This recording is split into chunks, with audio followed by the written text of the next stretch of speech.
Welcome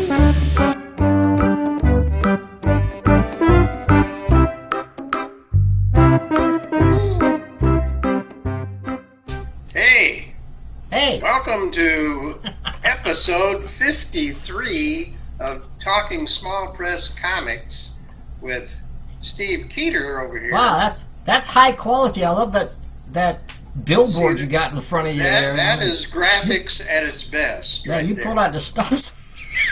Absolutely. And I'm Larned Justin, so you know that that's why this is high class. Larned Justin's over there. Yeah. This is high-class stuff here. I'm Steve. I'll put it away. But anyway, we are... Hey, what happened to the thingy, man? The you know... I got it, but I figured this was much higher class. Yeah. All right, let's take a look. We got comics to take a look at. We got a few I don't here. care which one you want to do first, but we can do anything you got there.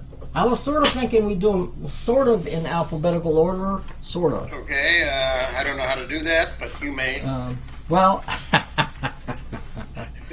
and hey, look, folks, the mustache is coming back. Okay. It's very nice. But you see, it's got a lot of white. It's like salt and pepper, but it's mostly salt. You know. You got to be able to twist it, though. Yeah. You're not at that point. Well, I was thinking about growing a goatee, but then the more I read about, I went online and like how to take care of a goatee, and it involves, well, you got to have a special razor with a special attachment, and you know, and then plus it would have to be dyed because undoubtedly it's going to be whitish, and so you know, anyway, whatever. I don't think I gave up on the goatee, but I'm growing the stash back, and I got to dye that too. What else do you want to know? That's all I need to know, buddy. I'd like to find out what comic we're going to look at. Oh yeah, we're supposed to be talking about comics today. Yeah. How's your hair? How's my hair? Yeah. My hair is beautiful. Okay. Now we can go to the comics. Oh yeah, hair is great. I am getting a little gray at the temples, a little gray at the temples. Yeah. That Reed Richards look, so that'd be cool if I could stretch and do all that stuff. Yeah. Great at the temples. Yeah. Yeah. And I don't know if you ever noticed, but like, especially if you watch like look at the Jack Kirby Fantastic Fours, and you can, if you have white temples, you can attract a beautiful woman. Only problem is she turns invisible, and you don't know what she's doing. You know. Well, that's probably the worst kind of woman you could get. Turn invisible. That doesn't do anybody any good. How can you trust her? You don't know what she's doing behind your back. Exactly. Yeah. Well, anyway. Speaking of women. Before everybody tunes out. Okay, we got Dark Girl. Dark Girl. All from right. Floyd Lewis. Floyd Lewis has Dark Girl. A Dark Girl classic. Yeah. And he has a note on mine. Look at this. I use pencil and ink to make my comics. Right. Direct from Floyd. He put the note on mine too. I took it off. But anyway, it's because we had questioned some of the stuff he does looks like it's reproduced from the pencils. Even this picture here. Did you get the same picture on the back of yours or no? Yes, I have that. Okay, because I was wondering if this was an actual pencil drawing. Well, it looks like it to me. This one might be that he but he did reproduce the actual pencil art. It's a pretty good picture. This is just there's no word balloons or anything in here, so you have to just follow the story. Yeah, he's experimenting with a wordless comic. It's wordless, and something I've done a few times over the years. That's hard to do. I think. And you got this evil bad guy, and he's coming after Dark Girl. This evil bad guy looks like a guy. I think it's a guy, probably. Bad person with a knife. He's going after her, and the art's pretty good. Yeah, the art is kind of nice. It's different. I think it's different when you do that. You know, he's saying. You know,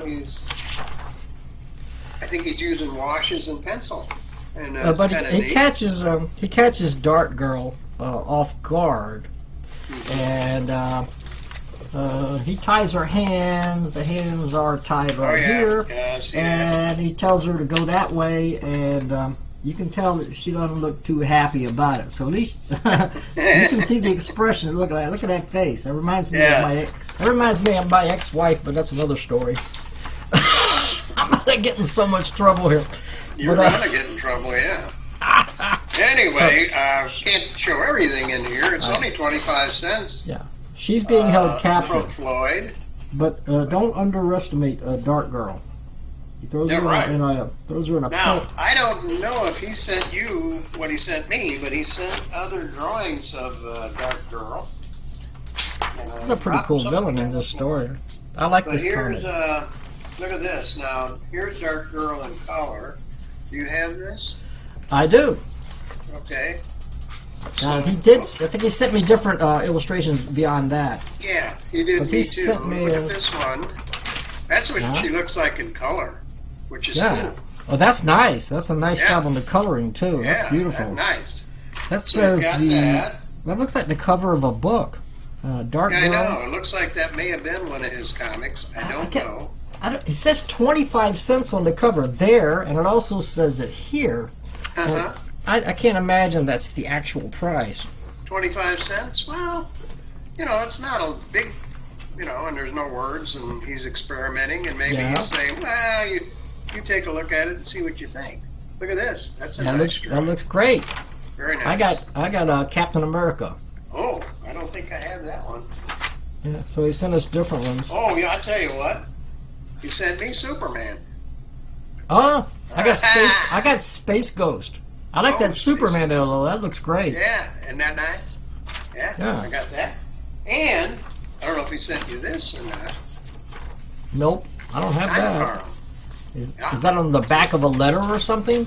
No. Or just folded up? Yeah. Oh, that's cool. So you never know what you're going to get. He might surprise you. Yeah, I'm going to say if you get the 25-cent Dark Girl, you may get stuff like this along with it. Yeah. Hint, Floyd. But if you're going to order this, don't send him 25 cents. Send him a couple of bucks. A couple of bucks, I'd say. 25 cents won't even cover the postage. Yeah, send him the postage money, and you'll probably get these extras. Oh, I got a couple of them that's really cool. Did you get this? The Dr. Smith insult list. Right here, the robot insults. That's incredible. This is from Lost in Space, obviously. Dr. Smith. Yeah. And these are all insults that you can say to robots. I recognize a couple of them from the show. Bubble-headed booby. You bubble-headed booby. Remember Dr. Smith? Zachary Smith? Probably not one of my shows. I actually met the guy in person. Who was that? Jonathan somebody. There they all are. Look at this. There they are. You babbling bird brain. I wonder if these are actual insults that he threw at this robot over several seasons of Lost in Space. There's no way of knowing that, but here they are. Readily available, and you can use them anytime you want. You iron-born ingrate. See, there's a lot of them now. You could use these with people, Yeah, there's a lot of them. Juvenile junk pile. That's 4 pages of them. Let's see what else. It goes on and on and on. He's got all these insults. 5 and 6. You nattering ninny. That sounds like one I heard before. 7 and 8. So you got, let's see, he's going Obsolete all oath. the way to page 13. Pretentious 13 pages filled with insults. Insults. If you can't find an insult in there, you're not very Tarnished good. trumpet. You tin-plated traitor. Yep. Oh, this is a good one. Tintinabulating tin can. There you go. They're in alphabetical order, by the way. The insults Wobbling are in weakling. alphabetical order. They are in alphabetical order. Yes. Yeah. There's a picture of the Lost in Space robot right there. There's no price on this. I don't know how you know. Maybe it comes free with the other book. Well, you can ask for it. Yeah. A little bit more, so you can get that. Yeah. And then he's got another one called fan art. Fan art. Yeah. There I think we this go. is just fan art, just pictures of, illustrations Art. that he does. There's Princess Leia, pretty good. Actually, pretty good drawing. And who's over here? There's Space Ghost. He seems to really like Space Ghost, so you see Space Ghost here. all over the place. Look at Spider-Man. Spider-Man. Yeah. Nice stuff. Nice drawings. Yeah, this is cool. This is cool. This is clearly Adam West and Burt Ward as Batman and Robin. Yep. And you can tell. I mean, it's clearly it's the Adam West version. And that's very well done. And on the back is a little ad. There you go. Available at microcomic.weebly.com. So he's got some comics for sale. And then he's got some comics at SavannahComics.com. And, cool stuff. Yeah, nice stuff. Yeah, it's great. The Mighty Thor by Floyd Lewis. Yeah, very cool. Good stuff. So, it's cool. Between these three comics, there's zero dialogue. Right. Don't Zero. have to read it. You can just enjoy it. You just absorb it. You absorb For those of it. us that don't know how to read. Yeah. This is great. But the Dark Girl comic does. And this is something I experimented with, especially years ago. I remember Chuck Robinson, who sort of helped me get into small press. Chuck Robinson used to say that you don't need too much dialogue in a comic. That you should let the pictures tell the story. We've discussed this before. Yes, letting the pictures tell the story. If you can tell a story without any dialogue at all, then the story follows. You are very good. Then you're a good storyteller. Yep. That's I have not tried that, but I think I should try that sometime. At least once. Yeah, so you can tell that I can't tell a story. One of the early Manton is a prehistoric character of mine, and one of the early stories that I did was dialogue, no dialogue at all. Had Manton and he encounters this evil sorceress. But yeah, it was a story. It had a beginning, a middle, and an end, and it had no dialogue, and it worked out okay. But I mean, how lazy do you want to be? Because if you're a writer, okay, here's the script. Okay, the title and the end. That's it. There you go. That's it. That's all you need. I want to get paid for that. I want $200 for that script. But really, Floyd does do a great job with it. And all kidding aside, he does do a great job with it. So. All right, what do we got next here? What do you got? Next, and this is interesting. Excuse me while I scratch my eye. Scratch your eye. Yeah, sometimes you have to scratch in odd places. This won't go there, but this here. We got a children's show too, all ages. So don't be children of all anything. ages will enjoy Clark Dissmeyer. Yes, Clark Dissmeyer, The House of Dreams. The House of Your Dreams. And I missed the word. You missed the word. Your dreams. Apparently, Clark has another. Okay, the type is rather small. It's a text fiction story. Yeah, and this quite a good one. I was unable to read this. It is very, very small type. But you got a larger type one, didn't you? Right. Clark saw the video where I mentioned I have cataracts, and sometimes the small type's difficult, and I have a magnifying glass. And he sent me a special free large print edition. So I read the story, and it's a fascinating story. It's a frightening story. It's sort of Lovecraftian. Is it one long dream? Is that what it is? Not exactly. This guy has had these memories, either dreamlike memories or dreams, but he's had these memories over the years of him being in a house, or an old house on a hill when he's young, when he was like 5 years old. And he's not sure if it's just a dream or if it's a memory. And he visits his parents, and he finds, that's Clark's artwork there. Yeah, and Clark does Mushy the Mushroom and a lot of other cool stuff. So we're fans of Clark Dissmeyer. But this is different for him. He goes to visit his parents, and he asks his mom, "Do you remember this old house on top of a hill?" And she says, "No, I don't remember." But towards the end of the story, he has a distinct memory of finding this house, coming to the door, and trying to get in. But the door's locked, and he's, "Let me in, let me in, let me in." So years later, dream.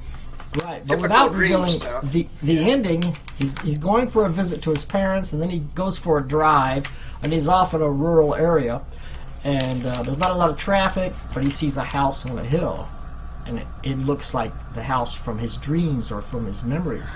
So he goes up to the house, and the door is open, and so he goes in. And I won't tell you the ending, but it's pretty creepy. It's pretty creepy. I don't see a price on this. I don't see a price. At all. It's a limited. This is a signed limited edition. Signed limited edition, which is kind of nice. There's only 73 copies. Get yours now. Yeah, get yours now. And if you think you're going to have a problem with the type, ask him for the large print. Large type. Yeah. Yeah. I appreciate you sending me that, Clark. I actually can read this. Did he send you this? No, but I see Mushy right there. Mushy the Mushroom. He sent me this, a bunch of Mushy the Mushroom cartoons, which he has been drawing for years. Yeah. So, a little German there. You see He also does Gator Town, which is not presented here, but that. In fact, he says that I inspired that. My videos about going to lakes and looking for alligators inspired him to create Gator Town. But it's another funny thing that he does. He used to contribute all the time to the White Buffalo Gazette when I published that. Clark always sent something, you know. You published that for like what? Like for a year or two? Oh, yeah. A little over a year. A little over a year. And then I changed it to Out of the Blue and published that, which was basically the same thing with a different name, another year. So, yeah. Who published that before you? I'm forgetting. Well, it's Buzz Baziznax. I can't say his name, but Buzz is the guy that originated it. Buzz. Jeff. But Jeff. Why can't I say his name? I'm thinking that's when I first saw it. That's Jeff. When Jeff did it. I can't remember his name. Why I can't say his name, I have no idea. Yeah. Because I'm recording this, I can't say it. It's been a while. Yeah. But Jeff, I know the guy. Can I even picture the guy? Yeah, me too. I know who you're talking about. Oh, yeah. I used to correspond with him all the time. Yeah. He's a Facebook friend of mine. He's in Florida now, by the way. Mm-hmm. Yeah. But anyway, Jeff that's published that. it before Larned. Yeah. And there was another guy before him. And, but Buzz. But that was a good zine. I used to enjoy reading that. Oh yeah. And then Buzz took it back, which is fine. It was his. He took it back, and I don't know if he's continued to publish anything or not. I know he did 1 or 2 issues. So anyway, and I was very disappointed. One year at Space, he was there, and I couldn't go that year, and I did not get to meet him, and I'm still disappointed about that. And Steve Willis was there too, and I didn't get to meet him. Jeff Zenick. Jeff Zenick is the guy that. Jeff Zenick. I just looked it up on Facebook because I just typed in Jeff Zenick was the guy that published it before me. Yeah. And he did it. He put it together sitting on park benches. I'm telling you, I don't know how he ever did it, but he did, and he did a great job. So anyway, let's go on to the next one. I've lost the picture. Wait a second. Okay, I got it back now. That's because I went over to Facebook. Oh. All right. Okay, what do we got next? We got a couple from the great Joseph Morris. Yep, Joseph Morris. We can start with either one. Maybe start with this one. Well, I don't have the other one in front of me right now. I don't know what I did with it. Oh, you don't have this one? Let's go with I have a question about this because I want to know if you know. Because I heard. I'm sorry, but it's Okay. It's illustrated. It says it's live cosmic taco. So apparently he did this live. He did it in one day. I don't know exactly what he means by live, but it was on a Kirby Day, Jack Kirby Day, August 28th. So it was a year ago. Do you know anything about Jack Kirby Day? I've seen something about it online, and I've heard other people say. I don't know anything about Jack Kirby because I was never a mainstream comic guy. Yeah, but I don't know. Anyway, he does some artwork. He's a great artist. I know that. Yeah, and Floyd is not Floyd.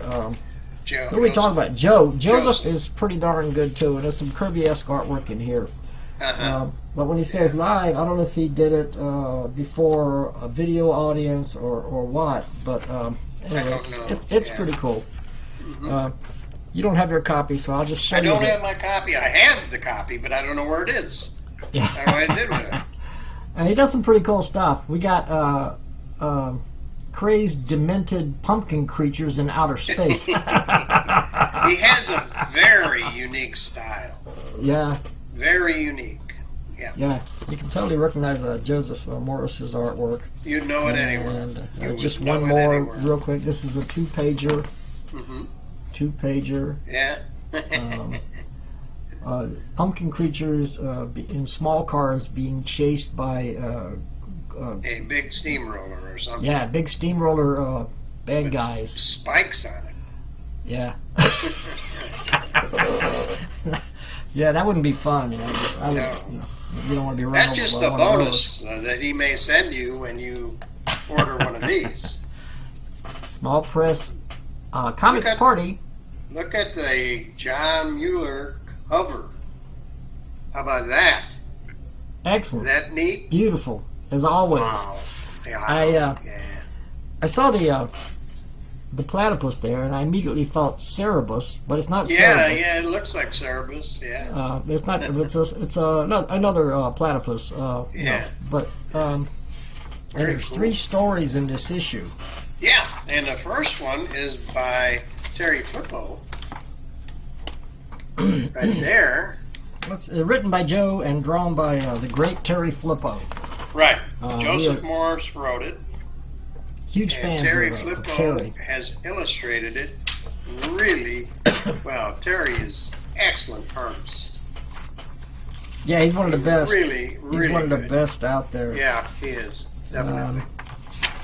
What we got here? We got an energy being. The Electroid Weasel is the name of the character. The Electroid Weasel, and the platypus character is the Masked Platypus. Yeah, and you can see the weasel in the bottom left here. See him? Yeah, I see him. There he is. Yeah, that's him. He's absorbing all the power in the city and just causing a big problem, and so the Masked Platypus has to go after him. Has to deal with that. Yeah. I will say one of the weapons that the Masked Platypus has is a water balloon. Well, those are deadly. Yeah, well, it's not good for a creature that's powered by electricity to have a water balloon thrown at them. Yeah, that doesn't do them any good, but normally they're lethal, water balloon guns.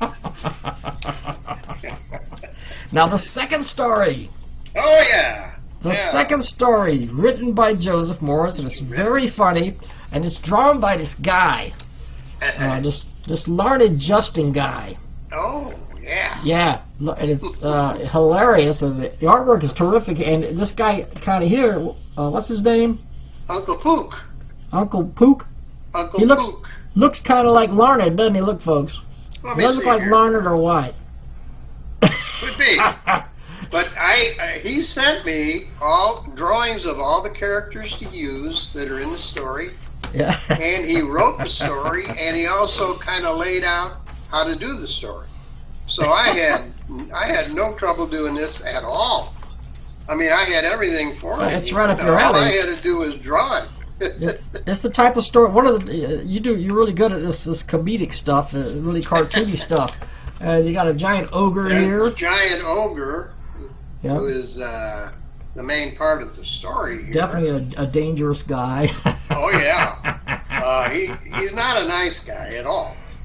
No. And Uncle Pook has to deal with him. Yep, there's Uncle Pook dealing with him here. Right. All right, what's all this nonsense now? Mm-hmm. Yep. Yeah, he talks right up to him. He didn't. He says, "I'll come for the gold, and I'll smash anyone that gets in the way." Anyway, that's what he says. There is no gold, but so anyway, they kind of get him. They talk to him a little, and they kind of tell him where the gold is and how to find it. So he takes off in the woods, thinking he's going to go find the gold. Some funny stuff. I'm not going to tell you what happens because that would ruin it. But there's this other guy. There's this a wolf character here. Yeah, Wolfie Wolf. Winston Wolf. Winston Wolf. Yeah. Yeah, and that's Uncle Pook's friend. He says, "Hey Winston, you think you can beat this guy?" And he says, "No, he crushed me flat and Winston is not bake bread from my bones." Yeah. Well, they're talking and talking, and the ogre's getting a little tired of it. "Stop stalling, little man. Me want gold now, or everything gets smashed to dust." And and so that's a perfect illustration of a pissed off ogre who wants the gold. Yeah. So, like I say, they kind of reason with him, and they tell him where the gold is, and they send him off to find it, and you can figure out what happens. Guess what happens? Nah, don't tell them. Don't tell them what happens. You just have to guess, unless you ordered a book. Which You got to get the book. I believe this one is $4, but it's $5 postpaid. If you can order it online. Yeah. We'll have it all. I got the information somewhere. Well, I'll put it down in the description how to get it. But it's $5 postpaid, and I believe Joe does accept PayPal, so if you just send it to his email address. Look at this, though. He does. Anybody that helps out in the book gets a little write-up with a picture. On the back. Mm-hmm. There you go. Get a little write-up, and that's me with Zoe. Zoe the dog. Zoe the dog. I have met Zoe. Yes. And Zoe is a perfect little critter. Yep, she bit him right on the leg. I can tell you right now, because Larned and I are always messaging each other, Larned gets up at 6 o'clock in the morning because Zoe starts barking at 6 o'clock in the morning. I know this because I visited Larned and his wife. If she sees something outside, like a deer, she will bark. So, and wake you right up. Yeah. So, I don't have a dog, so I sleep till 10 o'clock in the morning on my days off. But and there's a story, there's some artwork from Joseph Morris. There's another story in here. Trippy Joseph Dog. Has one. From Hugs to Eternity. Yep.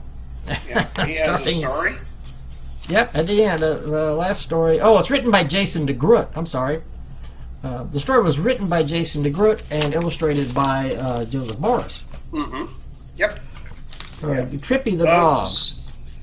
Hugs to Eternity. Yeah, and Trippy the Dog wants to, he's got this thing about hugging everybody. And in fact, he does it so much that the other animals in the forest are going, "Oh no, it's Trippy," and they're running away from him because They drive you nuts, yeah. Yeah, drive you crazy. Every time you turn around, he's wanting to hug somebody, and he does. In fact, there's a lion in this story. Yeah. A lion in the story. There he is. Roar. Roar. And but Trippy the dog is not afraid. He gives the lion a hug, and look what happens to the lion. Yeah. The lion's all happiness and sunshine. Turned into I don't know what, but yeah. He says, someone needs a hug, so he goes for the lion. That cracked me up right there. It's too much. But Joe is he's a great artist. He's really funny. And now this is the last Small Press Comics Party comic book. It is going to be changed to Spitballs. Mm-hmm. His next effort will be called Spitballs. So this is the last Small Press Comics Party issue. So you might want to get this just to have it. And then here is a write-up on Terry Flippo, which is in the back. Yep. He tells you about himself a little bit. And John Muller. John Muller tells you about himself right here. Yep. John Muller back here. Very nice that Joseph did that to give everybody, hey, you know, tell a little bit about all the artists that contributed to it.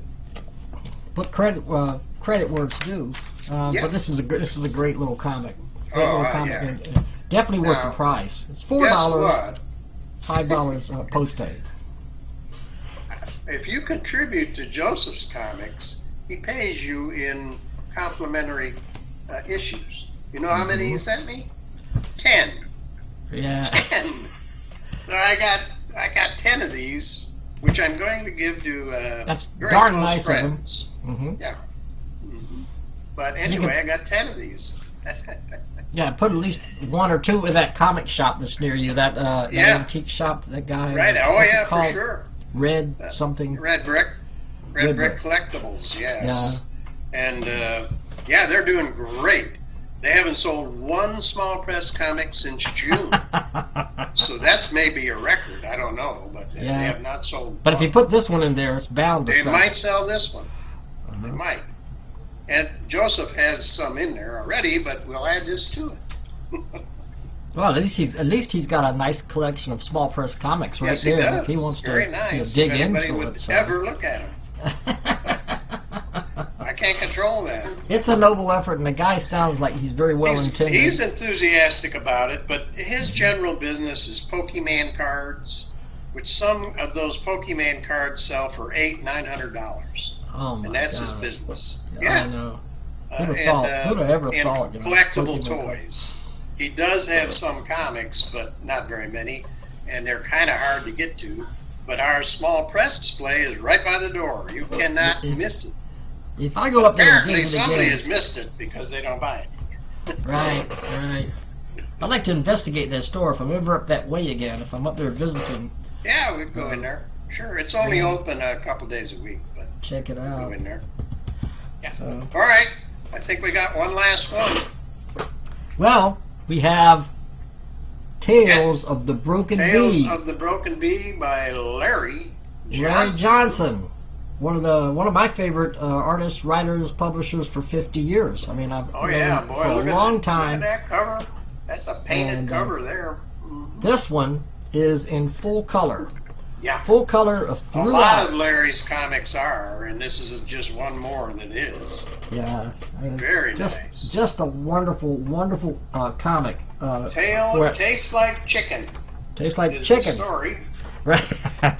And it's a cowboy story. It's a cowboy story with a twist. I always like cowboys. I've said that before. Billy and Fat Jimmy are, I don't know, they're just out for a ride, and they come across the remains, the skeleton of some cattle. Yeah, right. And it turns out cattle have been missing from the ranch that they work at. Out what the heck ate the cattle like that? Yeah. Something ate the cattle.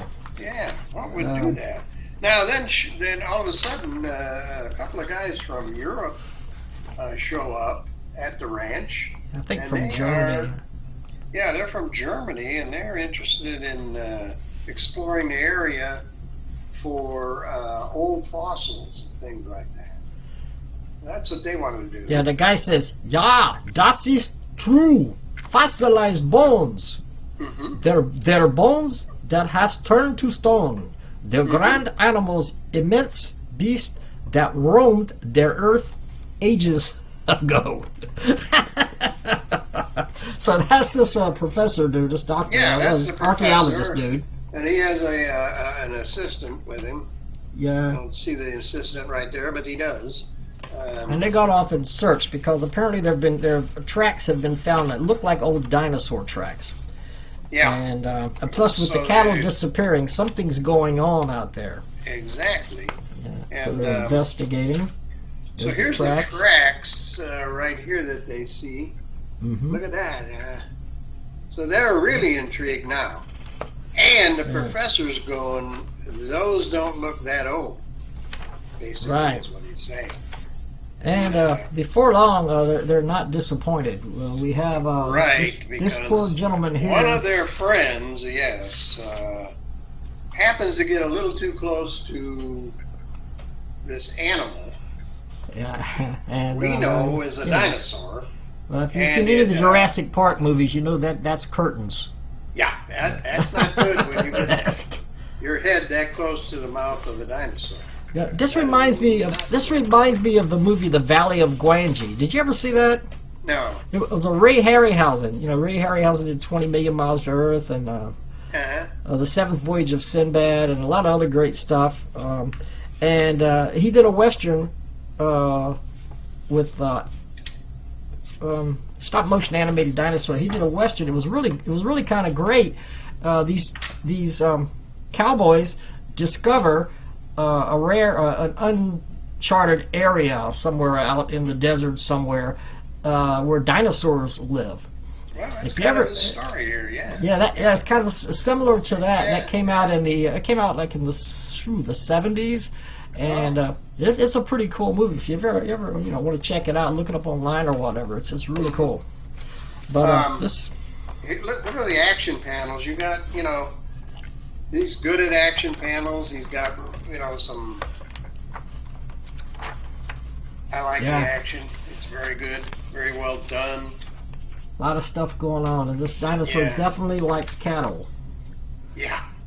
Yeah. So he's been eating the cattle, and they figured it out. So. Yeah.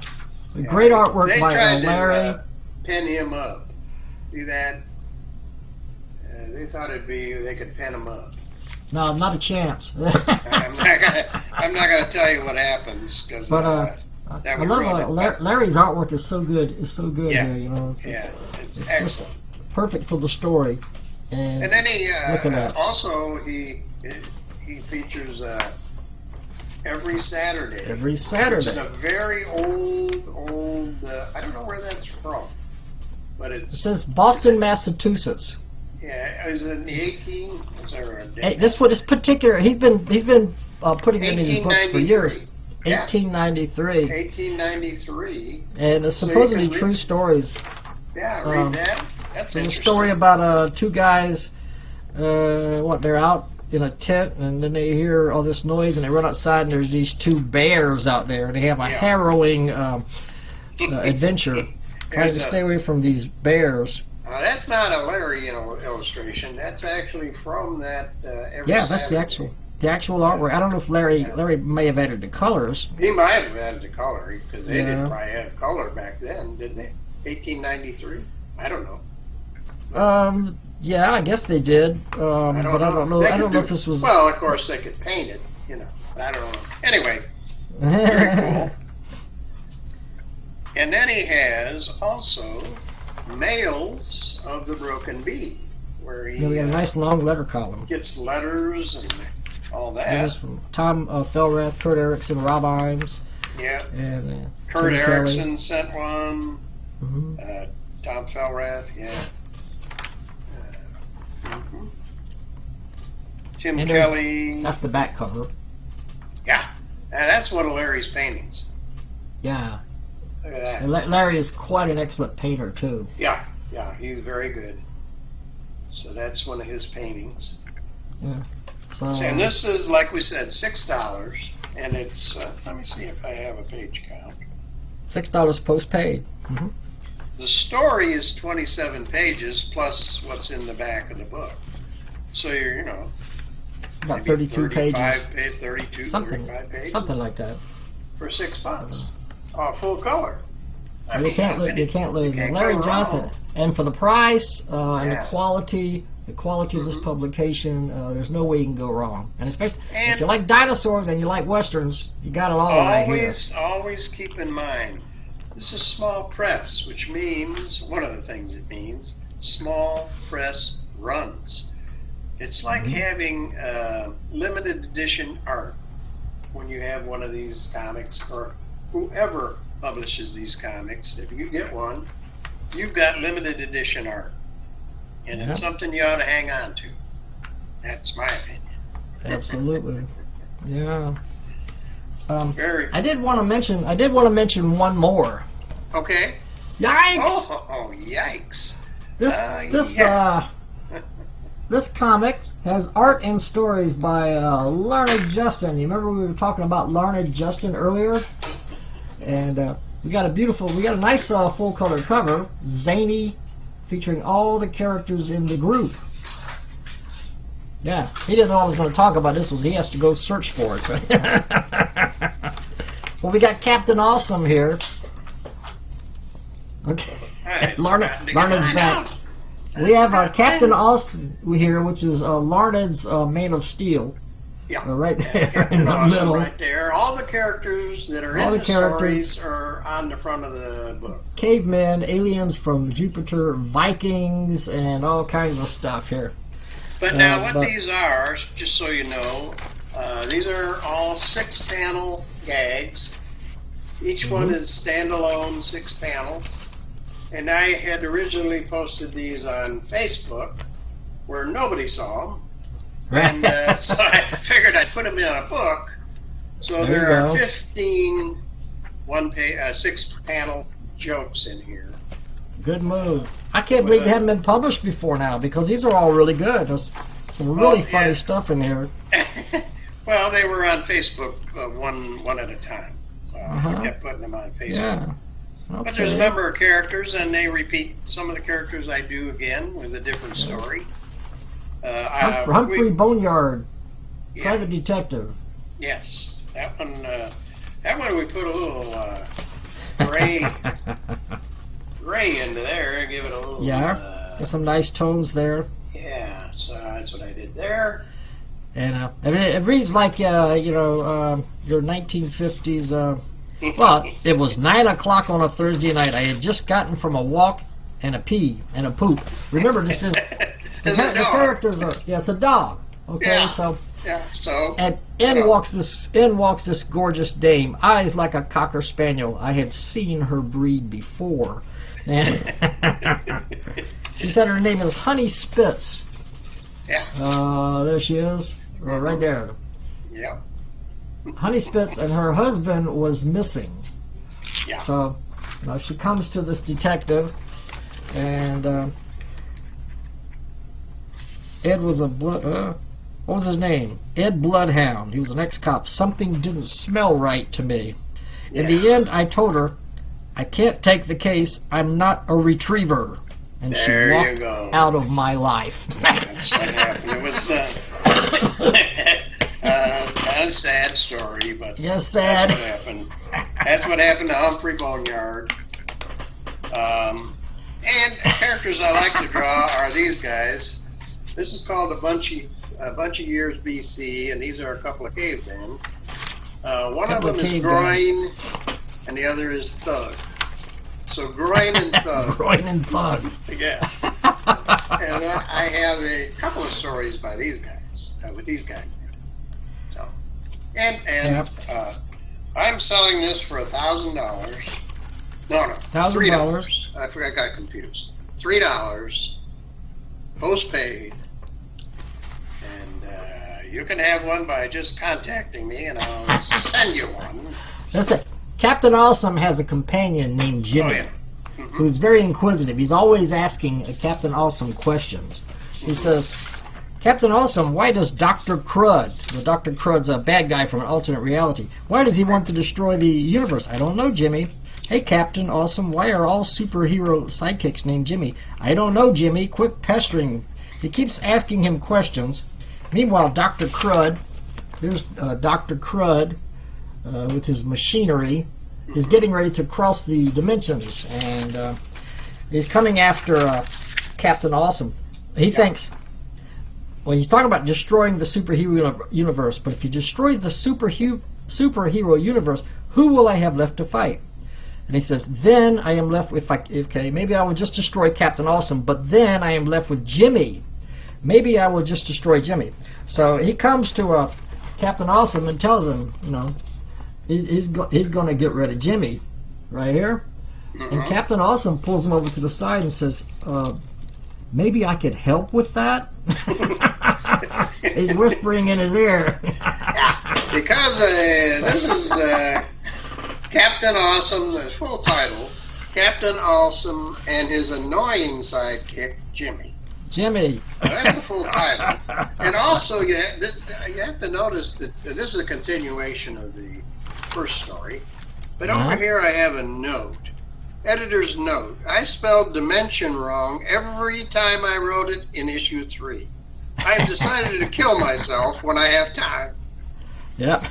I noticed what was spelled wrong, and I saw that. That was pretty funny. Yeah. Yep. So. Yeah, there's a lot of stuff. There's Western stuff, Buck Choppers and his outlaw gang. Oh yeah, Buck Choppers. Where do you get all these ideas? This is. I don't know. Larned makes just. You kind of look at Buck's teeth there, and you can see where the name came from. Yeah, Bucks. Buck Choppers. Buck Choppers. Yep, I see that right there. Outlaw gang. Buck Choppers. Yeah, that's him. So. Well, anyway, these were a lot of fun to do, and I have one more I just did, which is posted on Facebook, which is number 16. This goes up to 15.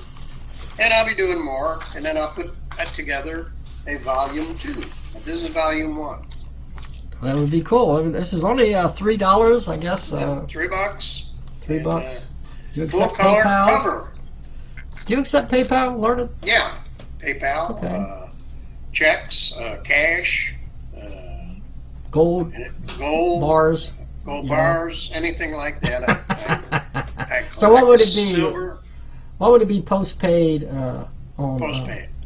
Postpaid on postpaid. $3 postpaid. $3 postpaid. Okay, well that actually is a steal. I mean yes. that it's totally worth more than that. That's what it says on the cover. That's a matter of opinion, there, buddy. No, it definitely is. And it's spiral bound.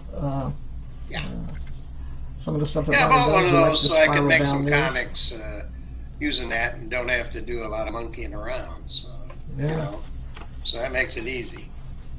So $3 and about $12 for postage from Larned. Yeah, right. But seriously, folks, it really is great. I'm not just saying it because he's the co-host of the show. You know, he's the brains behind this out. Oh, I am? No, it really is good, folks. It's definitely worth say that. This is some funny, zany stuff. It's like Mad Magazine, kind of, but different. That's where I'm from. It's got that kind of sense of humor, though. So, which means Larned is not normal. Larned is not normal. I just want to let you go. I got one more little thing.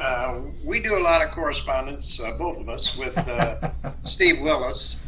The last thing he sent me was a letter, just a letter that kind of answered what I said. But his new Cranium Frenzy is coming out. I think it's out. I don't have a copy yet, but I think it's out. He sent me a letter, which he always does, very nice. And then he always includes some of these. These are original cartoons. On the back of, he has a cat, so they are on the back of Fancy Feast boxes. So he always puts them on the back of the Fancy Feast boxes. And here's one. Pluto is no longer a planet. Now it's a toaster. And that is Morty Comics. Morty Comics 6809. And then he sent me this one, which says, Miles has loudly reminded. Miles was I can't even talk. Miles was loudly reminded about his true place in the order of things. That's it. I'm not sure. It is hard to read when you're holding it up like that and you're trying to read it. You know, and I'm shaking it around and all that. But that's Steve Willis. I talk about a creative genius. He truly is. Yeah, and then Bird Bug Guy with no name. I don't know what that means, but he sent it to me. And he always sends stuff like this. So I'm looking forward to Cranium, his next Cranium Frenzy. So that should be coming I saw somebody on Facebook. I just saw, I think earlier today, somebody posted. Clark Dissmeyer. Is that it? Clark. Somebody posted a new Steve Willis. It was Clark. Yeah, okay. Clark. Yeah. Yeah. He always sends Clark one. always. So, anyway, I think we have done it. Did we do it? Yeah, we did it in less than an hour. Oh, I do have one other thing that I almost forgot that I wanted to do. A shout out to David Hingley of the UK. He's over in the UK. He has a YouTube channel. He does some drawings, some drawing tips. He does some comic reviews. You might want to check him out on YouTube. It's David Hingley, and I'll put the spelling of that here. David Hingley. Yeah, and check him out. Huh? Discord. No, YouTube. He's on YouTube, but he did join. He did join our Discord. Yes, right. Larned started a Discord for this channel. Yeah, and if you don't know what Discord is, you could look it up. But it's just a series of channels that you can post things to. But the neat thing about it is, it has a voice channel, so that you can get on and talk to who's ever on there with you. We're hoping to get a bunch of small press guys and girls on there and have some great discussions. So if you're interested in joining our Discord, all you have to do is email me and I will send you an invitation. Everybody gets an invitation. It's perfectly free. There's no charge of any kind. There's no charge for the program, and there's no charge to be on the program, be in it. If you get in that chat room, you can talk, or you can also have the camera. You can have video chat or whatever. You can have video too, yeah. My computer does not have a video camera, so I use a separate video camera, which I would have to do on Discord, but that's not a problem. But anyway, yeah, so we're excited about those things. I don't know if we have anything else. Anything else? Let me think. And one more thing. Maybe not. I'm working on the UFO newsletter, Tetragrammaton Fragments. That should be out in about a week. Yeah, that takes them a year to get one issue out. Yeah. I've just been re-elected chairman for another year, so I'll still be doing this through 2024. Rob Imes is the emergency chairman of the UFO, which is a position where this other chairman steps in if the current chairman has to take a leave of absence for any reason. And I've been wanting to get a little bit of a break, so I'm publishing this issue. Rob Imes will actually be publishing the next issue, and then I'll be back. But it's a lot of work, and I want to get I got a new number 10 is my next zine. It's almost finished, and right after I get this newsletter out, I'm gonna publish that. Yeah, we're looking forward to that. We want to get see that. So yeah. Yep. So. Okay, I think we have done it. Another episode in the books. So we will see you next time. Adios. Hi, and welcome to episode 54 of Talking Small Press Comics, with musical background by Steve Keeter and me, Larned Justin. Very nice. Happy. Very nice. I didn't even know you could play that. I knew you were a musician, but I didn't know you could play that box. Very cool. I wish it was a Jack in the Box. I wish it would pop up and be like a picture, I don't know, Joe Biden or somebody. Poof. No, I don't need that. Just in time for Halloween. Yeah. Okay. Halloween's coming up, folks. Yes, it is. And here we are. And we got a good magazine here zine for Halloween. We do. In this show, yeah. Hope everybody's doing well. We're happy. We're in our Halloween costumes. This is not how we really look. What we wear for Halloween. Yeah, we are amorphous aliens, actually. See, this is a fake beard. It is. This is fake. I have the real beard in my pocket. Yeah. This is fake. So, I didn't know that about you, but I'm not surprised. I'm not surprised. So what are we going to do? Let's look at some comic books. Small press comic books. Why not? You got any? Yeah, well, it's Halloween, so we're going to start right off with a bang with John Muller's terrific This is horrendous. You want to have some fun with the kids and everybody for Halloween, you get this. this has got all kinds of neat stuff in it. Horrendous. And I saved a message from John that kind of explains it. He says Horrendous was originally a souvenir book for the local comic shop, comic book store's Halloween Comic Fest event. That sounds like fun. Featured almost exclusively local creators, and also served as a book they could bring to signings and conventions to have for fans. Thus, you will find pages that are left for sketches from artists at conventions and stuff. So this book is featured at conventions. And and you got puzzles. You got puzzles. You got games to play. Yeah, you all got kinds blank of cool pages. stuff. There's some blank pages. You can draw your own stuff. Yeah. There's a couple of stories in here. And he says, John says it's grown past that now for a few reasons, and now includes people from all over the country. Yeah. So he's branched out. We got people like Tom Felrath in there. We got other people contributing. The great Joseph Morris. I don't know their name offhand, but Joseph Morris is in there, like you say. Yeah. It's the local creators. And where does John live? I don't know. Wherever it is. I could tell you really quick, but I'm not going to. Tom Felrath has something in here. In fact, I should be able to tell you immediately. Just a second. Where he lives? Okay. But this is really kind of a fun thing. Here's a Joseph Morris. If you need to know John Muller's address or Joseph Morris, it's right here in Tetragrammaton Fragments. Maybe we'll talk about this later, or maybe we won't. I thought we would. Yeah. Maybe we will. Well, now you've given it all away. Oh well, John Muller lives in Scott Run. What is PA? Is that Pennsylvania? Pennsylvania, yes. Pennsylvania. He lives in Pennsylvania. Joseph Morris lives in Champaign, Illinois. Yeah. So that's a very sophisticated place to live. There's, all kinds of drawings in here you can color. These are you can color all these. Yeah. Have fun but there's some great comic strips in here too. Right. There's comics in here.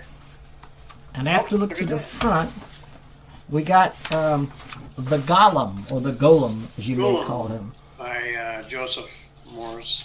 Joseph Morris. Our pal Joseph Morris. And, the Golem looks like a terrifying creature. And all these people are saying, kill the beast, smash the eggs, because he's guarding some eggs.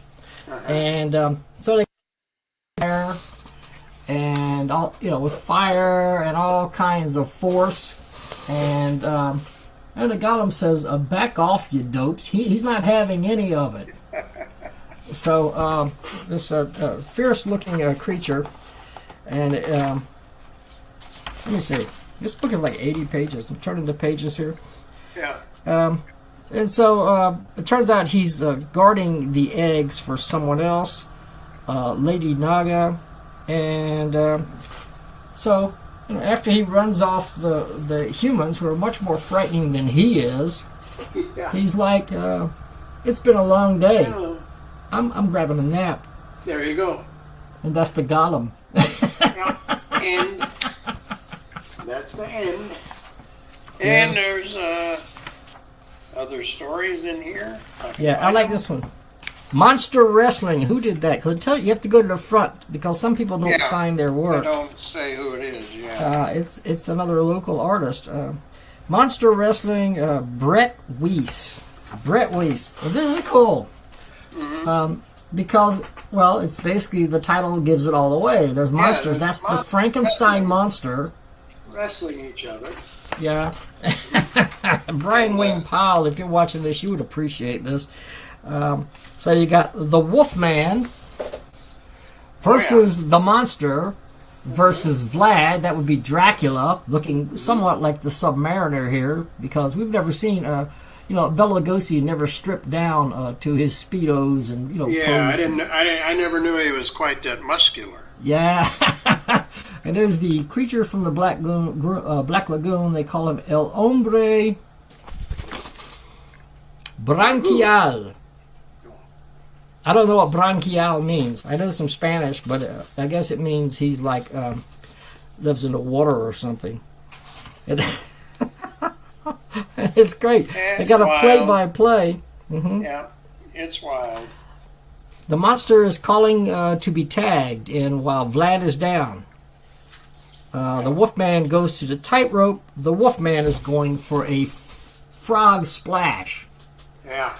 So the Wolfman is jumping on top of Dracula, and you know, and it just it's not typical wrestling. Not typical. Wrestling. Just has different characters. Boo, boo, Dracula. Boo. Yeah, it's just like real wrestling. Real wrestling. This guy has and everything. He's obviously watched his wrestling.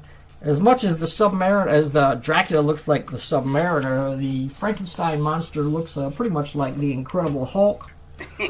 But comparisons aside, this is a funny story. Yeah. And I got a kick out of it. There's more, and I could go on. It's 80 pages, so I don't want to. Yeah, we don't want to give everything away. But too much. Look at the drawing right there. Look at that guy. Yeah, again, you have to go to the front to look. I don't think it has his name. Yeah, you got to go all the way back to the front. But I'll show you. Let me see, 'cause I'm not sure about the artist, but I think it's Tom Travers. Okay. But this, I'll tell you, the best, to me, the most awesome page in the issue is this. Oh, yeah, yeah. I think that's this guy, Tom Travers, whom I haven't heard of before, but look at the detail. And it's in a story about these three guys who are like trick-or-treaters, and they come to a house, and someone gives them these monster masks. Well, it actually turns them into monsters. The monster, yeah. Yeah. Oh my gosh! Look at that I think page. this is pencil, don't you? It looks a lot like it might be reduced from the pencils. Yeah. But it's great. Look at this. Look at the pencil work. Yeah. Very cool. This is really, really nice stuff. That alone is worth the price of admission for this issue. Tom Travers. And he has a little sketchbook in here. There he is. That's Tom Travers' sketch there. Look at that. I definitely would like to see. Yeah, definitely. I would like to see more by this guy. We got something by. That's Travers, and then we got Rusty Gilligan. Dan Gorman and Rusty Gilligan have a page. Just a little bit more of Dan Travers there. Look at that. Scarecrow. That he's pretty much he pretty much takes the prize for this issue. That's really great stuff. Yeah. I mean, it's all great. It's all excellent. It's all good. It's all good. I mean, you can't go wrong. I don't know the price. And I got a feeling that he may have sent a letter or something with this. Okay, I do have a price. I do have a. You have a note. He sent me a message. He says it's 82 pages. Okay. It's on Amazon. You have to order it from Amazon. He doesn't say the price right here. Well, if you could read this right here, it would tell you the price, but I can't read that. Let's see what it says. It doesn't tell you the price. No. John might have mentioned it to me. He might have mentioned it. I think he may have said something when he sent me mine, and I, like a dope, I don't have the letter he sent with it. Okay, with the miracle of the internet and the miracle of Facebook Messenger, I might be able to discern this because I've been messaging with John. And then John might even make a comment on his video and tell us the price. That happens a lot. I don't see. He doesn't seem to list the price. I don't know, but whatever it is, you can have a lot of fun with the kids with this. There's nothing in here that's objectionable for kids. No. They can do the coloring of the pictures. They can do all the puzzles, the games. Have a great time. This is a ton of fun. No kidding. Yeah. A lot of great people. All these great people contributed, and Tom, and the quality, the printing, and everything is just outstanding. Excellent. Yeah. So this is this is the Halloween book to get. To get, yeah. Yeah, I mean, and this one. It's even orange. That's right, it's orange. The cover's orange. There you go. And we gotta find something else. On here. Moving along. Yeah, we got more crazy monsters and science fiction and everything, and they all come together. This is very cool. Oh, this is really neat because for me, I am a Wally Wood fan, and there's a bunch of Wally Wood stuff in here.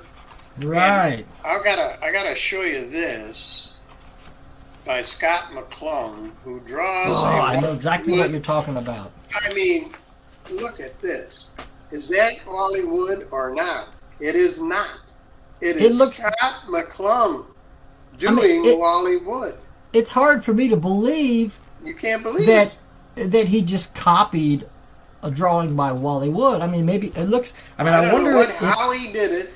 I wonder if he inked an old LO by Wally Wood or not. Or he just. I have no idea. I guess he recreated it from a number of different Wally Wood drawings. Is what I think. Oh, you think so?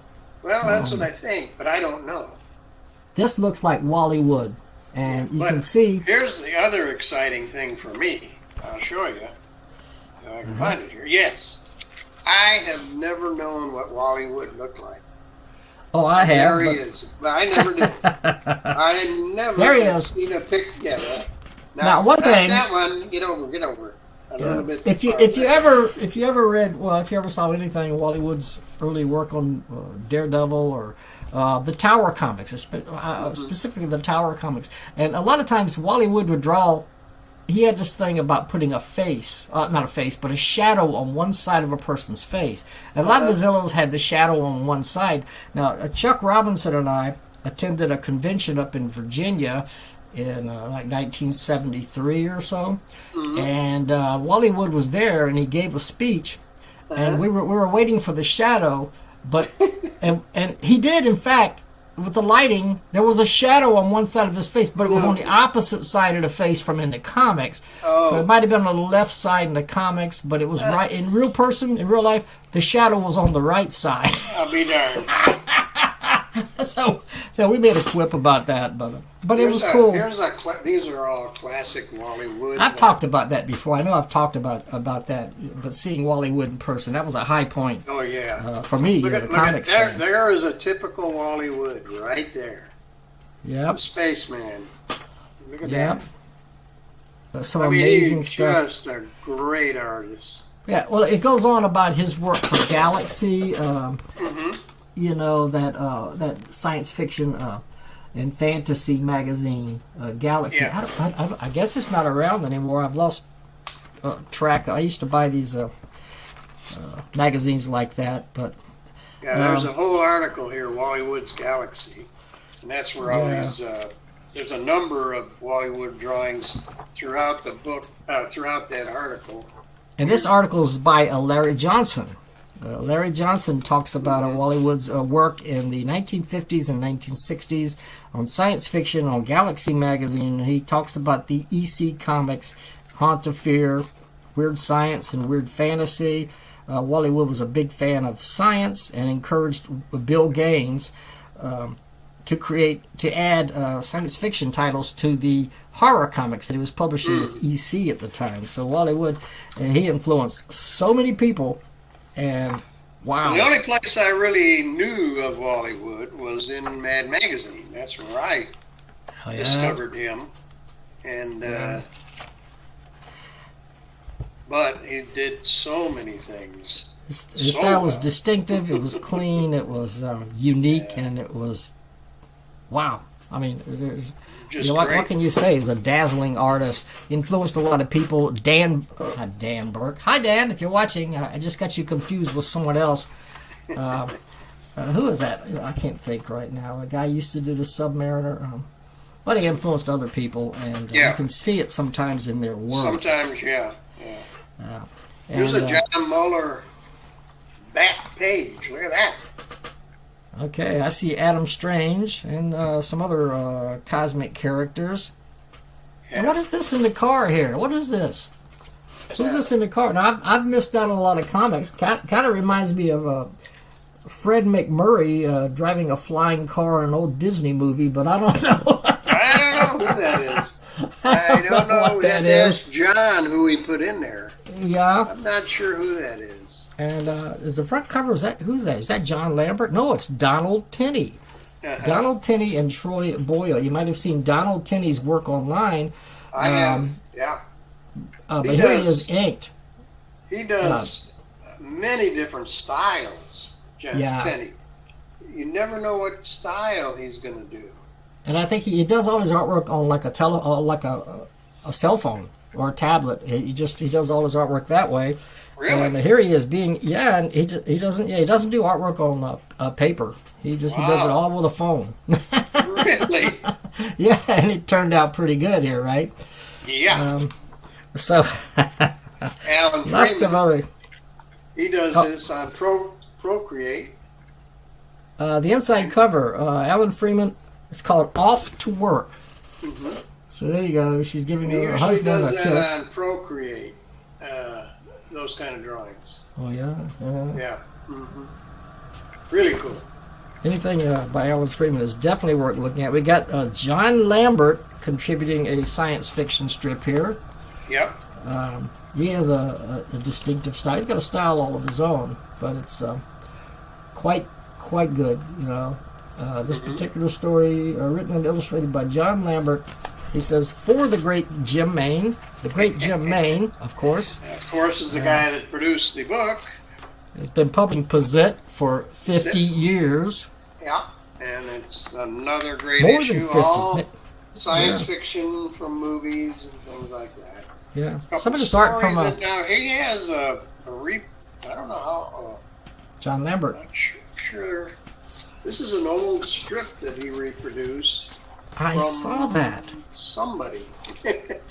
I have to look and see. Oh, yeah. The Last Man Returns. What does it say in the front? A classic comic tale by Bob Powell. This looks like it was published in a real comic book. Oh, yeah. And I think it's a real old. comic book. This is a real comic, but you know what I'm saying? Mainstream. I think it's fairly old, I believe. It looks like 1950s. What it looks like. That's what I would guess. And you got this. Really you got this hideous-looking beast here, which is actually a mutated human from the future. Mm-hmm. And he's time traveling. He goes back in time to create chaos, and I guess to avenge him. I have to read it again, but to avenge himself on humanity. Yes, it's your explorations that made me, and I've returned to tell you how I feel about that. So he blames all humanity for mutated humans in the future.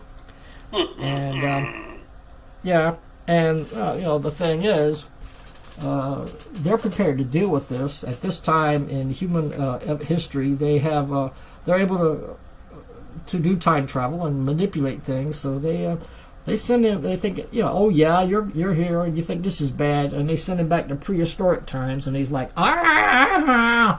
Yeah. How about this time? You think this time was bad? How about this one? There you go. And there's a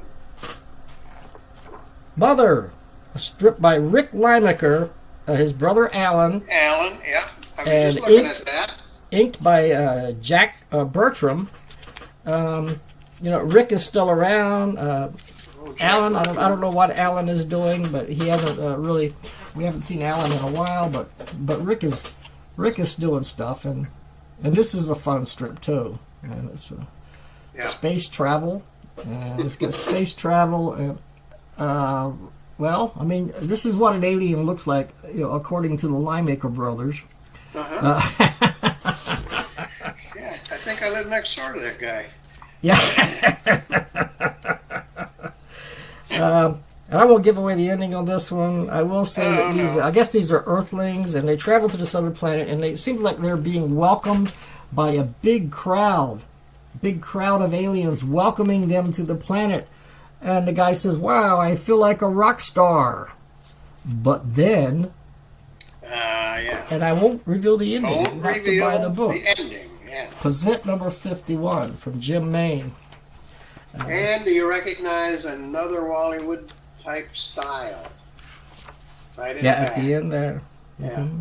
That's really a lot of brushwork and everything that he did. Yeah.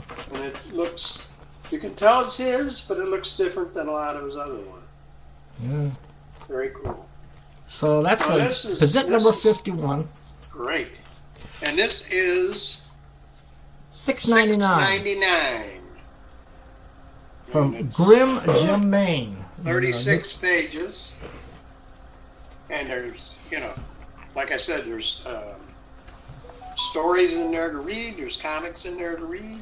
No, I will mention this story, Devil 13, by Michael F. Halsell. It's a text fiction story. And we got artwork here, I think it's by Tim Boyle. Mm-hmm. But it has to do with, it's sort of a Bigfoot situation where you have this giant monster, they call him the Devil, and he's got bat wings and horns and everything, and certain people are out to kill him. They look at him as a threat, and he's not the only one. And there's one guy, Tom Racher, who's been following this creature, and what happens is the creature and he develop. They're able to communicate. At first, Tom thinks it's his imagination, but the thing is actually communicating him. It turns out he's not such a devil after all, and so the Racher he says,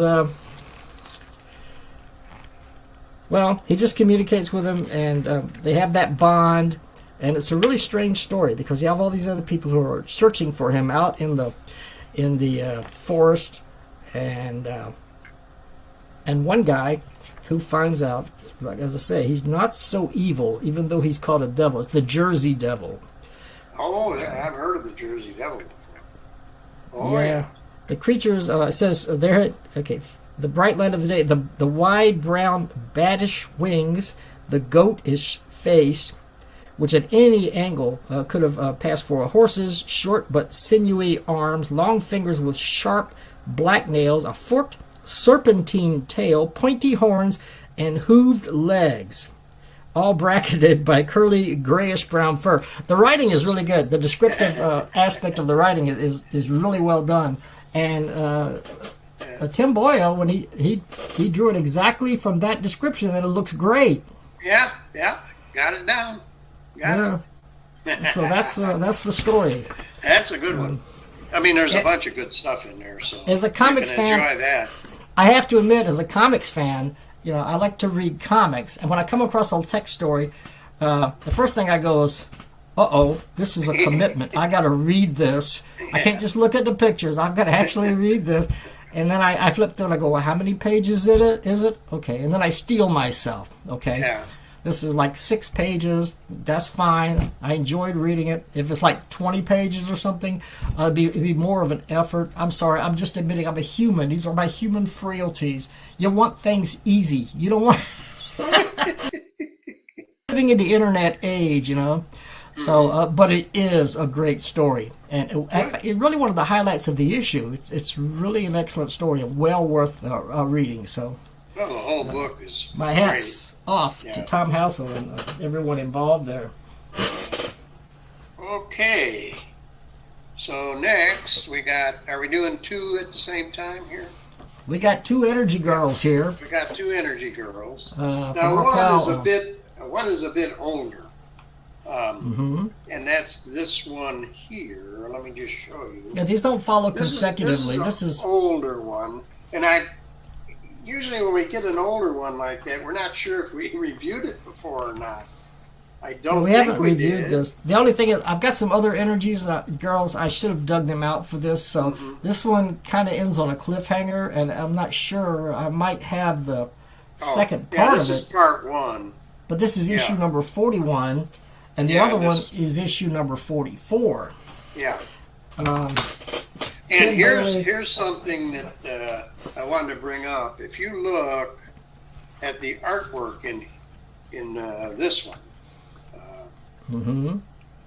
which is 41, you will see an outline around all the figures. You see that? Right.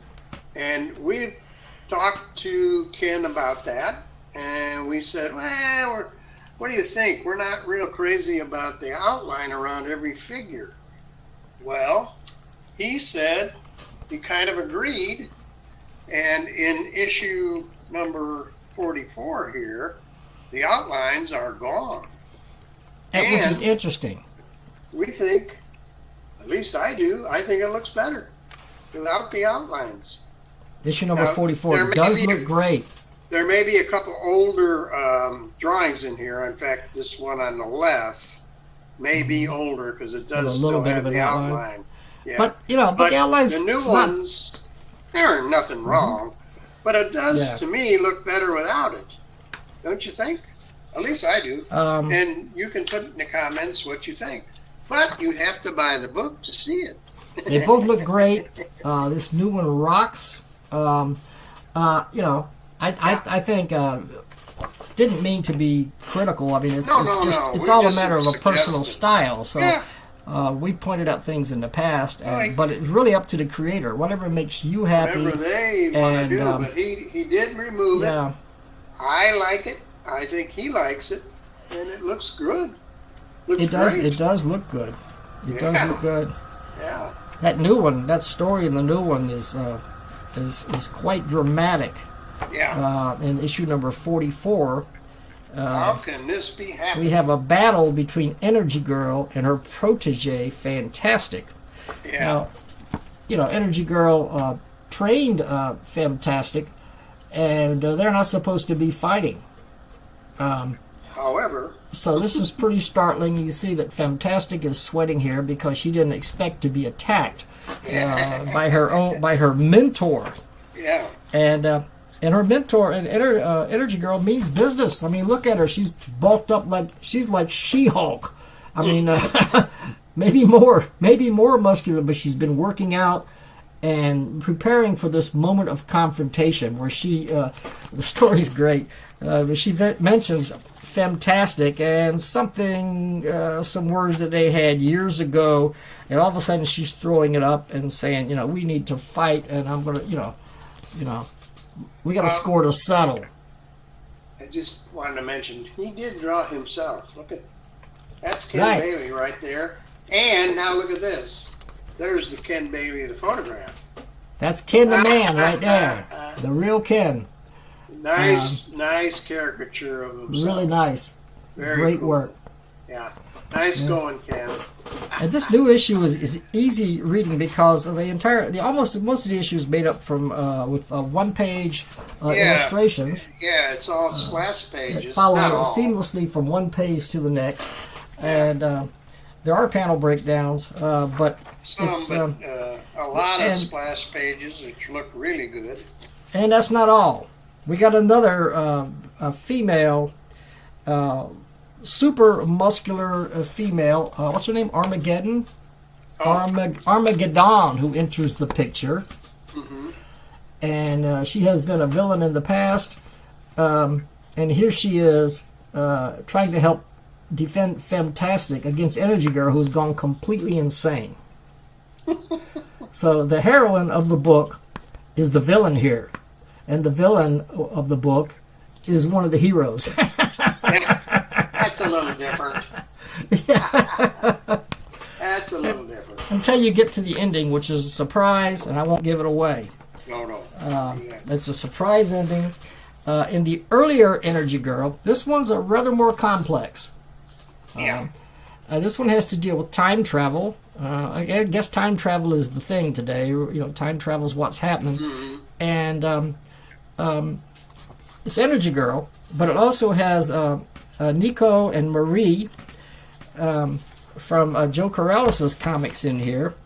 Let's see, did Joe write this or did Ken write this whole thing? I think Ken wrote the entire book, but he's using those characters. And Energy Girl is in it. The Evil Organization from Joe Corrales comics, Orko, they're in there.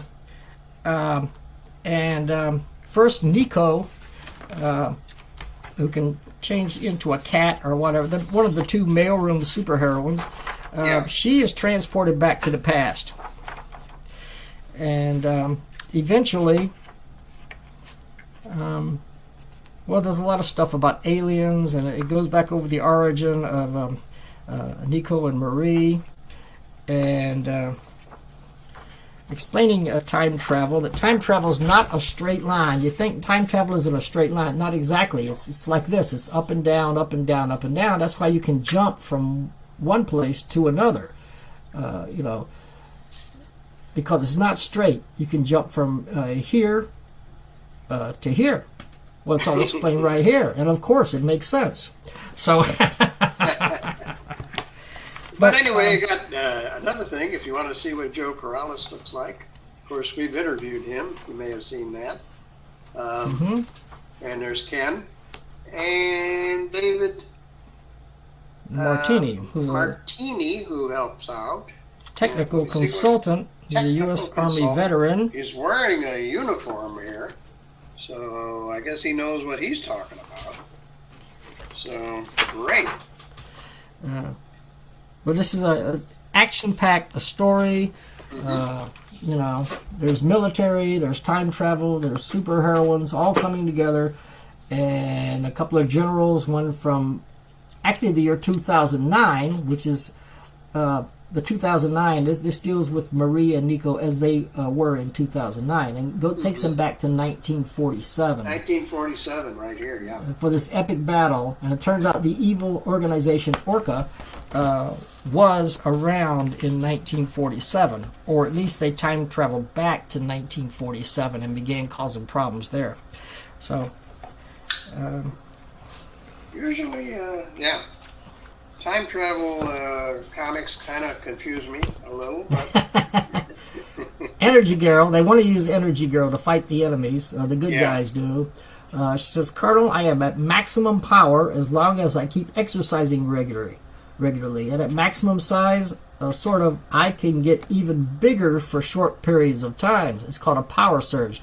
So, she's right at the front lines of the conflict, because Energy Girl has that power, and that power to, here I go again, but Hulk herself up to get even bigger. So, it's a great comic. I enjoyed the heck out of this. Yep. Two Ken great comics. Yep. Very good. So, it's up to you. I mean, whatever you think. The white line is white distinctive. Lines or no white lines. Comment. What it's do you still think? A great comic. I mean, but it's a stylistic attribute it's a different of Ken's. Approach. I could see both combined, and I could see playing around with that. But it's really up to the artist, the creator. It's up to the artist, but I like it without it. But that's fine. Whatever. They're both good. Doesn't matter. Either way, it is interesting to see it in the new book without the white line. It's just for comparison's sake. Yeah, just to see what it looks like. Sure. So, I'm trying to decide what I like better, but they're both great. Yeah. Okay. All right, let's move on to the great. What do you want? The great Steve Willis. Frenzy. Yeah. Number 21. Number 21. Now, inside here, you may note this. This guy's elbows have heads, and they talk. They do. So there is a whole story in here about the elbows, and they're talking, and so forth. But I have a bone to pick with our friend Steve Willis. Now, I'm going to show you. Yes, this is very serious. This is the world's funniest joke. Now, the last time that he published the funniest joke, the Buttercube brothers melted on the joke, and you couldn't hear the punchline. Couldn't read. They smeared it all. You couldn't read it. So this time, Steve, unfortunately, did not secure the middle panel, and it slipped out of place. So these construction workers are in there trying to fix it, right during the punchline of the world's funniest joke. Right, renovating right in the middle. Once again, we don't get the punchline from the funniest joke in the world, which is what this is. Well, the punchline is there, but it doesn't make any sense because you don't get the middle. And the porcupine said to the anteater, That's Steve's fault for not securing the panel. I don't know what the heck to say. Now, it says, when the punchline's delivered, down in the bottom here, laughter ensued for 57 minutes. Now, we don't get a chance. We don't get a chance to participate in that. And it's Steve's fault. You can't blame anybody else. So, And the Buttercube brothers are on the back, by the way. They are. And on the back, yes, they are. Don't cause any problem this time, which they're relegated to the back where they belong. They're saying they're not actually butter cubes, they are sticks of butter. Cube is simply a colloquial term, you moron, it says, and they're arguing, you're the moron. Anyway, they have a heated argument, so you can guess when you apply heat, you can guess what the results are going to be with the butter cube brothers. They melded themselves again. Yeah, with a heated the same argument. Results. Yeah. And this has got some crazy. This is hilarious. The first story is the wreck of the Kanibi Z Bazibi. And here he is, this guy. His name is Kanibi Z Bazibi. And, he says, this fellow I am acquainted with, let's call him by his initials, KZB, for privacy reasons, although his name is Kanibi Z Bazibi. Okay, and he just said, Steve just said that for privacy reasons, and so it looks like he gave it away, and you can see that Kanibi there's not too happy, looking straight at Steve. And you go on. It explains the cast of characters too. Where you talk. Here we go. We got elbow number 1. Oh, well, that's right. Elbow. I was going to ask. Elbow number 1. Elbow number 2. Elbow number 2. Of the elbows in this story, who have heads and talk. And this guy, cranium number 1. Thus we have our cranium in this story, and his 2 talking elbows. Yes. Cranium number 1 is the guy with the talking elbows right there. That's him. But I love it. Let's see. Okay. One morning, Kazibi starts hearing things. He starts hearing music in his head. So, and here he is right here. This is the first time he's hearing it, coming in both ears, and it says, this old man, he's a nut. He pulls theories out his butt with a knick-knack paddywhack. Throw the man a bone. This crazy man calls internet home. And this thing keeps coming back up. We should have had your guitar. Yeah. And had that 4-part harmony sung properly, but we didn't. Now there's some more musical over here. There's more lyrics over here with these folks at the bottom of this page. This old man, such a tool, he's become a cyberfool. With a knick-knack paddywhack, it's progress you can stop. We'll fill the world with info slop. But it goes on. I see the one you're looking at. That's with the little guys dancing. Bottom, yeah. Now these little guys in checkered outfits with funny hats. This old man, such a dupe. Well, Will turn his brain into goop. With a knick-knack, paddywhack, get this man online, when his soul will become mine. At one point, one of the characters, he's a guy called, I can go back here, Snoodle B. Clapsaddle. Oh, yeah. There he is, right there. He can't take it anymore, so he jumps on him. Silence, left ear, and muzzle, right ear. Can't take it anymore because this song, but then it looks like it's coming out of his ears. Yeah. This old man tried to stop his fears, but he just gave us a new set of ears with a knick-knack paddywhack. Human tide is on the ebb. You can't stop the World Wide Web. This is crazy. And now I'm not going to be able to sleep because I got that song in my brain. Yeah, and that's why Steve did it. We know that. It's going to be in your head all night, and mine. I hadn't thought about that in probably decades, that song, but it all comes back to me now. So any of those other... catalog, right here. Catalog. A catalog, that's about cats. Yeah, cat. You got a mirror cat, a mercat, mirror cat in front of the mirror, mercat, meerkat. What's this one? That one is Ghost and Mrs. Meerkat, and then a mere cat. There you have so, it. You know, Catalog.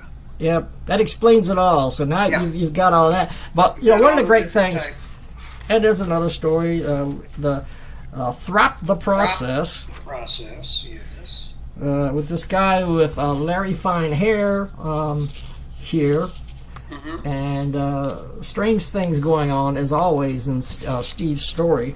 Right. There's cats. These cats. He's got cats, and all the cats are saying "throp the process, throp the process," and he's trying to figure out what does that mean. So, and well, he never does really figure it out. No. But he does travel through. It looks like a strange dimensional. There's black holes in the sky and something up there that just consumes people. And this, of course, is all normal stuff. I mean, Steve is just telling you the way. He's just telling you the story. And one of the best parts, and this must have taken hours to work out. You know what I'm talking about? Yeah. The index. Yeah, the index. At the end of the book, he has an index. And what's it, a 19-page book, 20-page? Yeah, 20-page book. Yeah. Index of everything in the book, and it's really comprehensive. Yeah. We got black holes on page 15 through 18, cats 11, 14, 16 through 18, consume, elbow number 1, and number 2. Grocery stores, and on and on and on. Everything, sabotage, renovate, repair. So everything is in the index. If you miss any detail of the book, if you miss anything, you go right to the index, and you go right back to the page, and you look at it again. So there's no excuse for screwing this up. This is great, Steve, you nut. This is awesome stuff, man. They're great. They're great. Great Steve Willis. Steve Willis. Yes, sir. No doubt about it. Yep. Nobody quite like him. One of the funniest books that I've seen recently. Yeah. And, we got this. Oh, yeah. I don't know who published that. Yeah, this is a lot of work. There's a lot of work involved here. But this is the UFO newsletter, Tetragrammaton Fragments. This is the latest issue, which I published as chairman. And I'm not going to get into it, but as you guys know, I've been chairman on and off of the group for 50-some years. But it's a lot of work putting this together. But you get a lot of contributions from other members of the group, and even ex-members. Here's a former member, former chairman, Jeff Wood, has a Snow Bunny strip in here. It's a reprint. It's a reprint, but it Snow Bunny's at a party, and all these guys who were members of the UFO at that time show up, including Jim Main and myself, Steve Shipley, Alan Freeman. They call him Alien Freeman. But they're all there. There he is, right there, and a lot of other guys. I was wondering on the back here, who did this? On the back. That's Joe Eli Corrales. He did the front cover. Joe did that. He did the front and the back cover. Okay. Well, I was trying to figure out the back. I thought it was, draw this picture and learn how to draw, but it's not exactly that. And it looks like a real ad. So I wouldn't be surprised if people fill this out and send it. I know. Yep. Yeah. I don't think you're going to get anywhere if you fill that out, though. Draw your favorite characters, and you'll be a winner and receive Tetragrammaton fragments. So there you go. But there's columns in here. All kinds of neat stuff. All the members. Here's from Verl Bond. Some of the columns have artwork in them. There's some artwork by Verl Bond. I think that was in one of Jim Main's books. Lots of articles by the. There's reviews of all the comics that were submitted. What, last time? Is that how it works? They review the comics that were whatever is it in the 2 months. This is a bi-monthly publication, so every 2 months the members will comment on the publications that they have received recently. Each member writes a comment on each book, so you can get different viewpoints on the books that they're looking at. Very nice, very nice. Yeah, and there's work. There's John Muller. John Muller's advertising Horrendous here. I was going to say there's his ad for Horrendous, which is not a UFO publication, but it's available through Amazon, and we already discussed that one. Tom Felrath is posting pictures of his books, what's coming up, and what's going on. There's a lot of the columns. There's a lot of columns.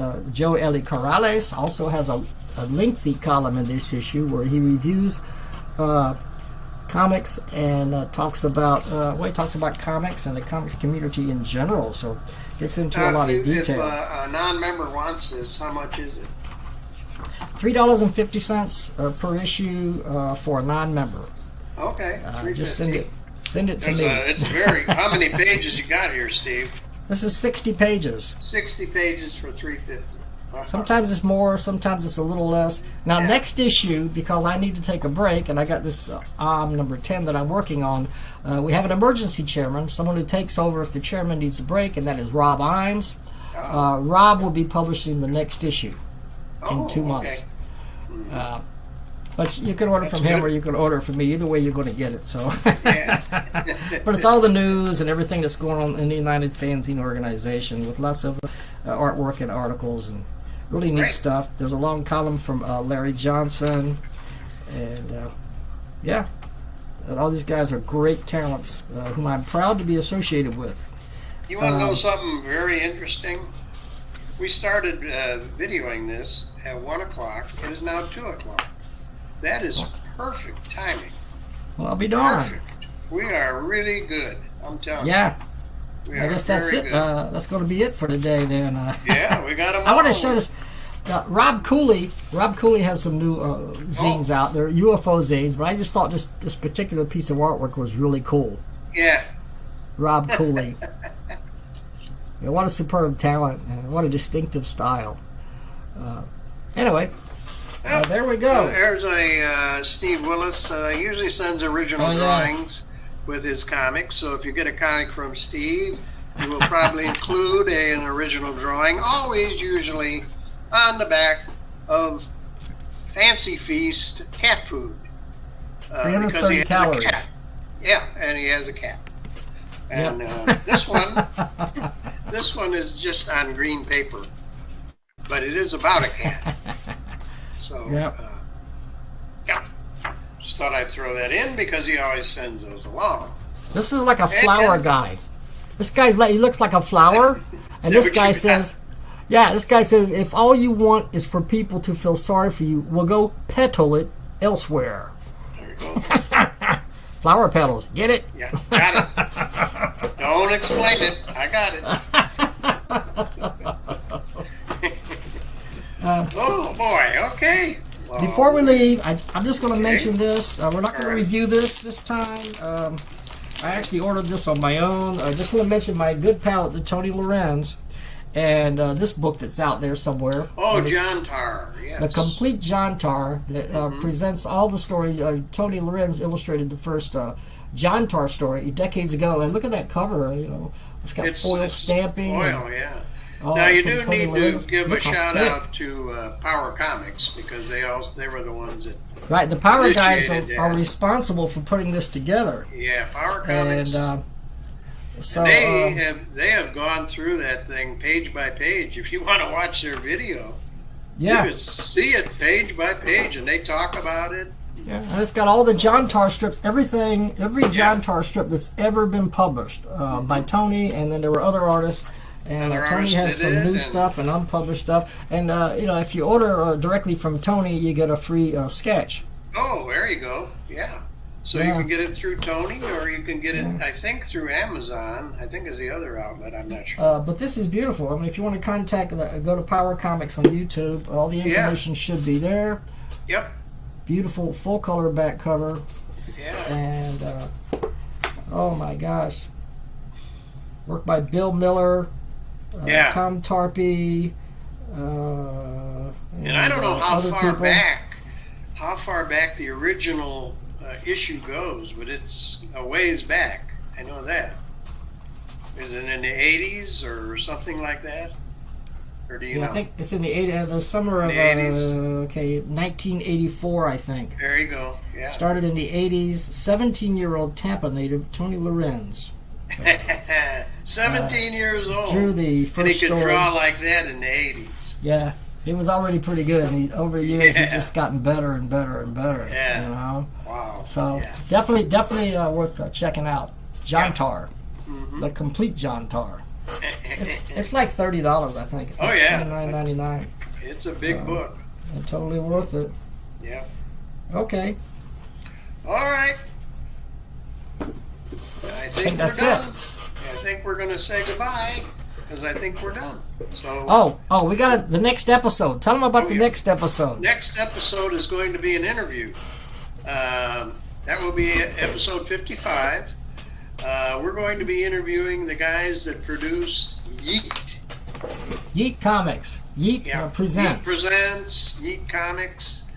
Susie Steam is part of Yeet. Shane Luttrell. Mike Jones, who's the mastermind behind the whole thing. And Shane Luttrell is the artist behind Steam, Susie Steam. Those guys will both be here.